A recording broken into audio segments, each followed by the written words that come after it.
nice. This is very nice. Right, when you do comedy, what you've got to do is say a little anecdote at the start so people get your vibe. Because you're looking at me, you're thinking, yeah, she's fit, but what's her vibe? And everyone does it. We all do it, right? So the comedians will come out, they'll tell you a little story, and you'll be like, oh yeah, he's the posh one. That's loads of them.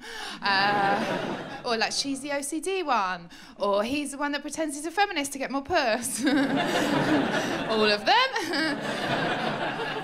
So I guess the thing to say about me is, a couple of weeks ago, I put on makeup to Skype a baby.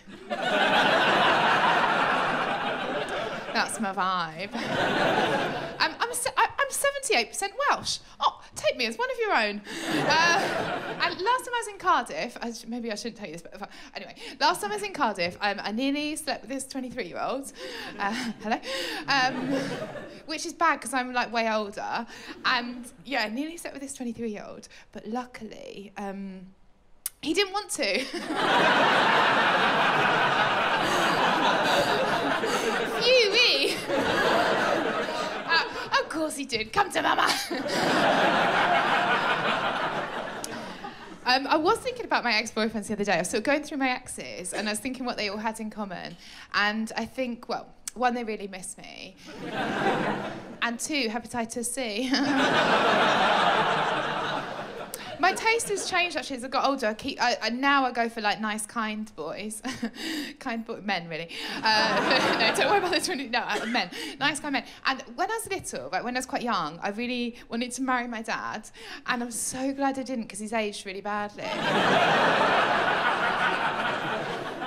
My friend Shannon, she kept going out with commitment phobes because she was also a commitment phobe, right? And that's how it works. But you don't realise that you're part of the problem, but like attracts like. And then one day she was like, no, I want to go out with a kind guy, I want to get married and have babies, right? So she popped herself on Guardian Soulmates, and she was still attracting hookups. So I said, well, let me have a look at your profile because I'm very emotionally intelligent. And that's a setup. I am emotionally intelligent, actually, because straight away I spotted the problem on the profile. Well, two problems, really. One, she hadn't written enough about herself, right? And you've got to be vulnerable in these things. You've got to give of yourself. So that was the first thing. And the second thing was what she'd written. So she'd written one sentence, and this was the sentence she went with. In for a penny, in for a pounding.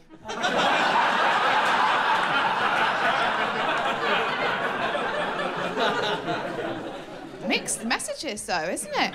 Oh, also, she slept with my cousin John once, she won't mind me saying, and she kept her coat on.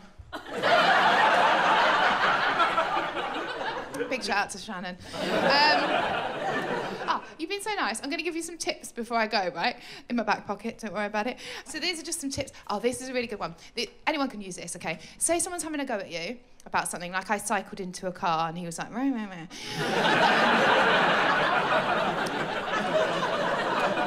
But say anyone's having a go at you about anything, what you do, you put your hand on their shoulder, you tilt your head to one side, right? And you say, I don't think this is about me, is it?